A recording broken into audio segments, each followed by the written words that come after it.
Hi welcome to Tanya YouTube channel. எல்லாம் Tanya YouTube channel பார்க்கும்போது subscribe பண்ணிவிட்டு பாருங்கள். பாப்பாவுக்கு கேரட் கொடுத்த ஃபுல் வீடியோ போடவே இல்லைங்களா?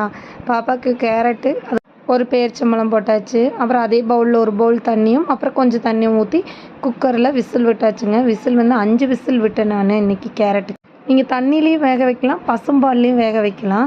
நான் பாப்பாவுக்கு இப்போ தான் பசும்பால் கொடுக்க ஆரம்பிச்சிருக்கேன். ஆனால் குடிக்கிறதுக்கு அந்த மாதிரிலாம் இல்லை. ஏதாவது ரஸ்க்கு அந்த மாதிரி விஷயத்தில் ஒரு 2 ஸ்பூன் ஆட் பண்ணி கொடுக்க ஆரம்பிச்சிருக்கேன். அதில் வேக வைக்கல, தண்ணியில் தான் வேக வச்சுருக்கேன். வேக வச்சுட்டு அதில் நல்லா அரைச்சிட்டு இந்த தண்ணி எடுத்து வைக்கிற தண்ணி என்ன பண்ண போகிறோம்னா, அவளுக்கு இந்த இது கொடுக்கும்போது கேரட் கொடுக்கும்போது கொஞ்சம் தண்ணி, ஒரு 3 ஸ்பூன் கேரட் கொடுக்கும்போது 2 ஸ்பூன் தண்ணி அப்படி கொடுக்கலாம். அதுக்கு தான் எப்பயுமே நான் வந்து கொஞ்சம் தண்ணியில் வேக வைக்கும்போது கொஞ்சம் எக்ஸ்ட்ராவே வேக வச்சுக்குவேன். ஏன்னா அந்த தண்ணி வேஸ்ட் பண்ண மாட்டேன். அவளுக்கு எப்படியாவது நான் கொடுத்துருவேன். எடுத்தோன்னே தண்ணி குடிக்காத குழந்தைங்க கூட இது லைட்டாக இனிப்பு கலந்துருக்கனால அந்த தண்ணி குடிச்சுக்குவாங்க. நம்ம பேஸ்ட்டாக அரைச்சது ஜார்லேருந்து மாற்றிட்டு பாப்பாவுக்கு